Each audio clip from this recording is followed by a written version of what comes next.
This week's episode of Sister Wives presented a poignant and heartwarming show.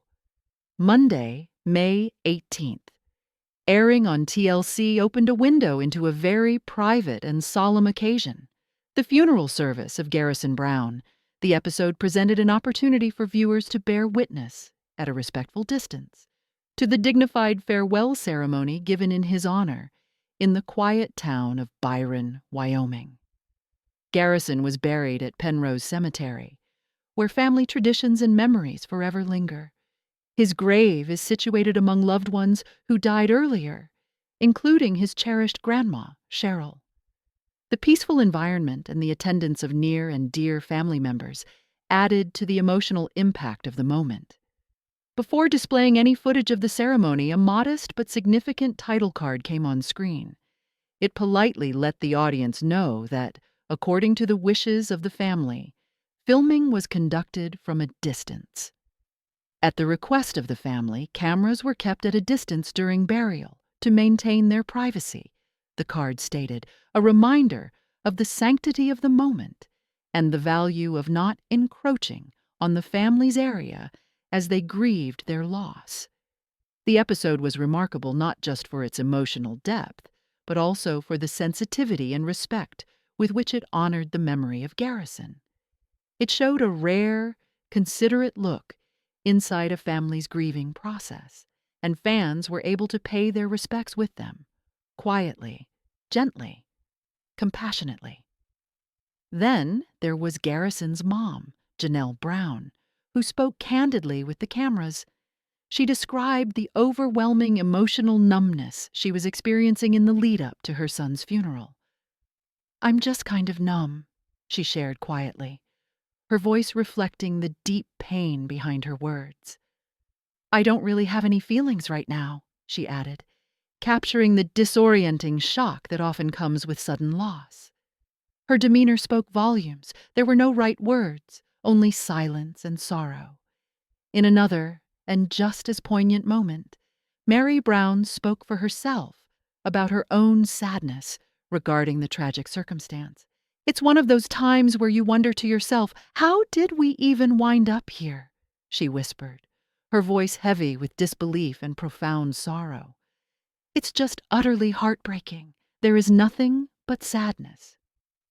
Her words echoed the confusion and sadness experienced by many family members attempting to comprehend such a tragedy. Next was Garrison's father, Kody Brown, who recognized the emotional weight of the day. Since the family had endured great stress and separation over the years, Kody confessed, "There's going to be some awkwardness still." His statement was a veiled reference to the backroom tensions and broken relationships within the family that placed another layer of emotional burden on an already melancholy event. In spite of the sorrow and fragmentation, the family united in collective grieving, each one dealing with the bereavement in his own very personal manner. In loving gestures to Garrison's memory, Mitch Thompson, the spouse of Christine Brown's daughter, Aspen Thompson, offered something very personal and significant. With his own hands and abilities, Mitch dedicated his carpentry and carving talents to making a truly unique urn. The urn was lovingly made in the form of a Viking ship, a special and symbolic creation that meant something unique. Garrison had always been highly interested in Norse mythology and Viking culture, and this piece of work was a lovely tribute to his interests and uniqueness. It was more than an urn. It was something that represented who Garrison was, lovingly and purposely crafted by someone who loved him. Presiding at the ceremony was Tim, brother-in-law to Kody Brown, who officiated the service in as informal and intimate a manner as the rest of the day. Tim arrived with quiet notice, not for formality, but because it was a thoughtful casualness. He was dressed in a Hawaiian shirt and shorts, attire that might be unexpected in a funeral, but was deliberately done out of love and purpose. Describing the distinctive fashion trend, Kody Brown, age 56, recalled a moving anecdote from Garrison's life. "Garrison had this little business venture," Kody reminisced with a melancholy smile. He wanted to open something called Bob's Floral, and the theme of it was all going to be Hawaiian shirts. The playful, multicolored scheme was a testament to Garrison's lively personality and dreams of entrepreneurship. Tim's uniform, therefore, was not merely casual, it was purposeful, a reference to a fantasy Garrison once held dear to his heart. In such little but significant manners, everything about the service resonated with who Garrison was: imaginative, reflective, and full of spirit. From the Viking ship urn to the Hawaiian print shirts, the funeral wasn't merely about grieving the loss. It was about celebrating a life that had its own distinct voice. As the service unfolded, Tim stepped forward to deliver a few prepared remarks, words that blended both humor and heart, much like Garrison himself.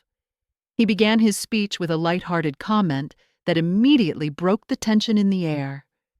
"Marriage is the reason we're all here," he joked, catching everyone slightly off guard and drawing warm, unexpected laughter from those gathered. It was a moment of humor that brought some respite amidst the avalanche of emotions of grief, and it rang true with the mourners. Among those who found humor in it was Janelle Brown, now 56, who smiled while she cried. She later said that Garrison himself would probably have done something cheesy and irreverent, just as that was. "That's just the kind of goofy thing Garrison would have said or done," she said, visibly touched by the tribute. The moment seemed appropriate, not only because it eased the tension, but because it caught a glimpse of Garrison's own goofy sense of humor. After affording everyone a quick moment to catch their breath and grin, Tim's tone turned more introspective and heartfelt. Getting into a deeper place, he began to talk about the impression that Garrison had made upon him. "The one thing I learned from Garrison in life," he said slowly, "was that we're always going to be able to laugh or make a joke of some sort, even when things get difficult." It was an important message, one that reminded all of Garrison's light, his gift of bringing joy, and the value of discovering moments of connection, even in the most desolate of times.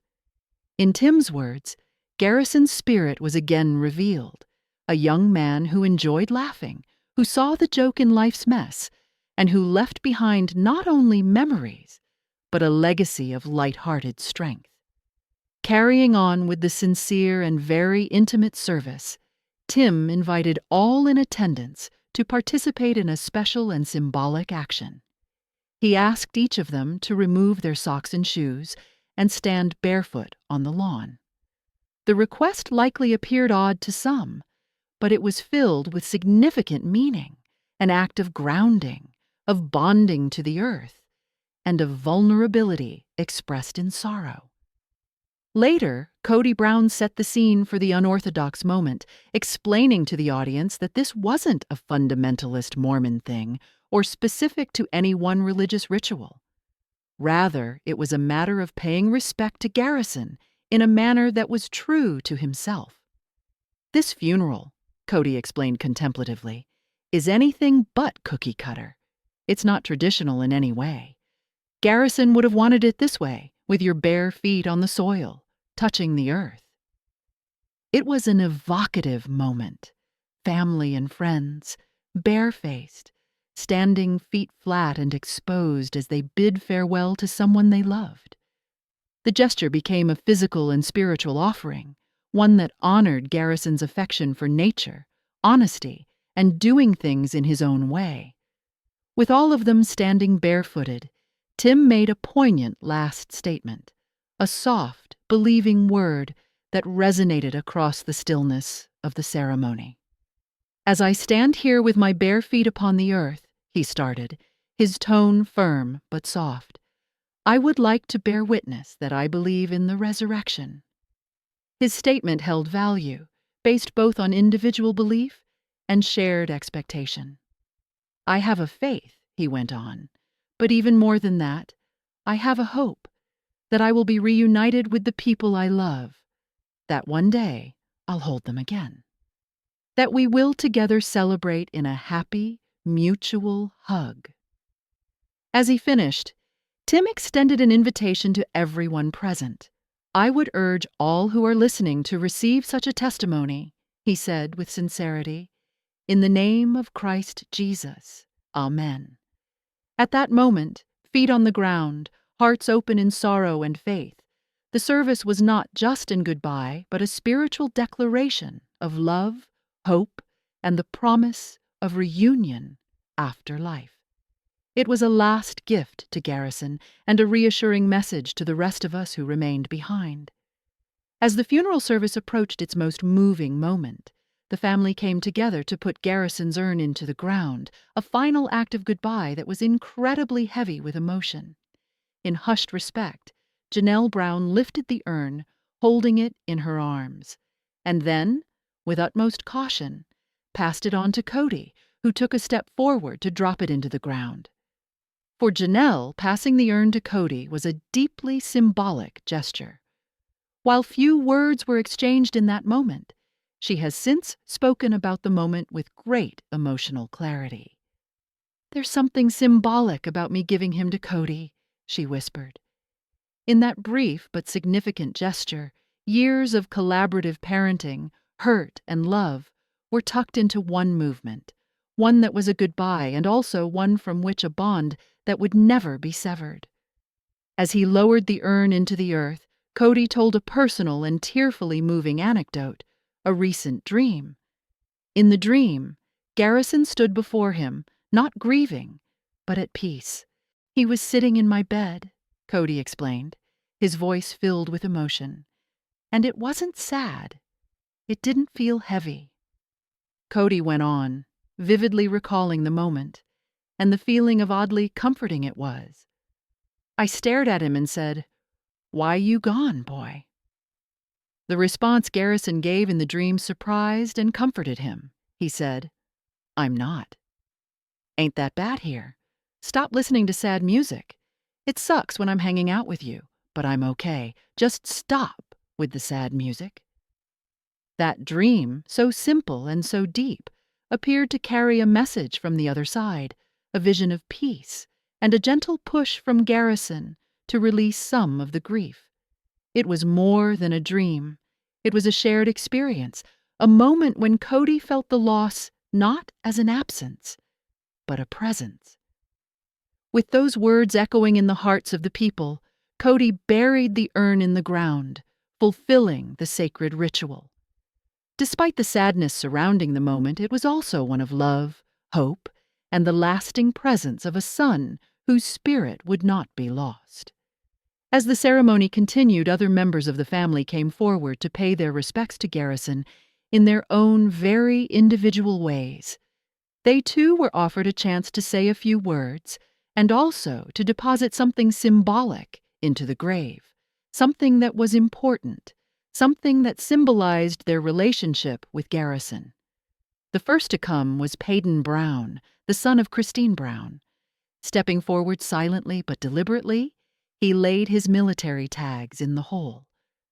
"I have yours, you have mine," 26-year-old Robyn said softly to the crowd surrounding them.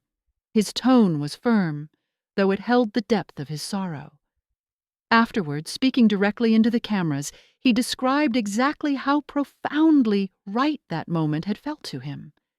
Robyn said he was still coming to terms with what had happened. "It felt very, very right," he said, his eyes filled with both sorrow and pride.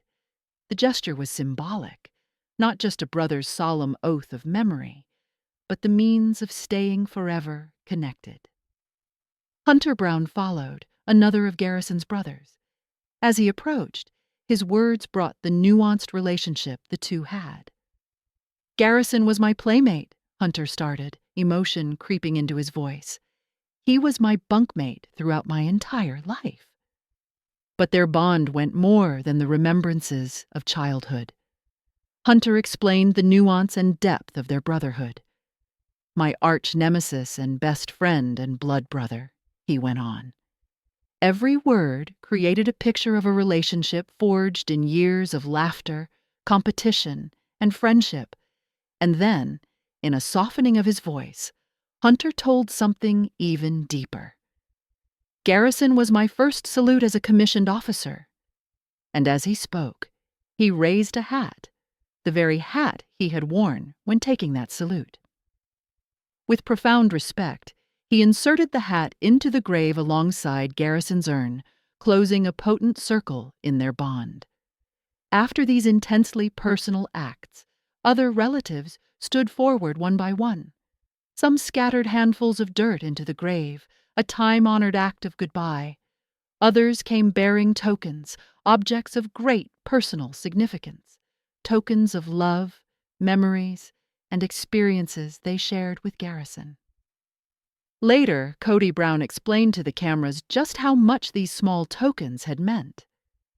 Some of the family members brought things that really meant something, he said, remembering how much care and emotion had gone into each gift. Every token placed by Garrison wasn't an object. It was part of a story, a slice of a relationship, a symbol of sorrow and memory. These soft, tearful gestures are a patchwork of affection at the graveside, demonstrations of devotion that went unnoticed beyond language, celebrating Garrison in a way that was exclusively his family's. Finally, he's here. Finally, he's resting, Janelle Brown said softly to the cameras, her tone firm but tinged with sadness. It is complete. This portion of the journey is complete, she continued, marking the somber end of a tragic chapter in the family's life. Her voice was heavy with the weight of a mother struggling to find some measure of peace in unimaginable pain. Garrison Brown sadly died in March 2025, when he was only 25 years old. In the aftermath of the devastating news in the following days, People magazine reported that Garrison's manner of death had been officially determined as suicide. The validation left the fans, friends, and loved ones grieving not only the loss of a cherished son and brother, but also a young man with aspirations, wit, and a spirit that influenced many.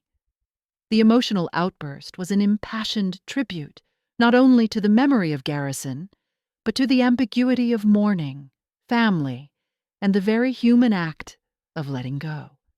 It provided a rare and intimate glimpse into the raw, unvarnished grief of a family enduring an unimaginable reality.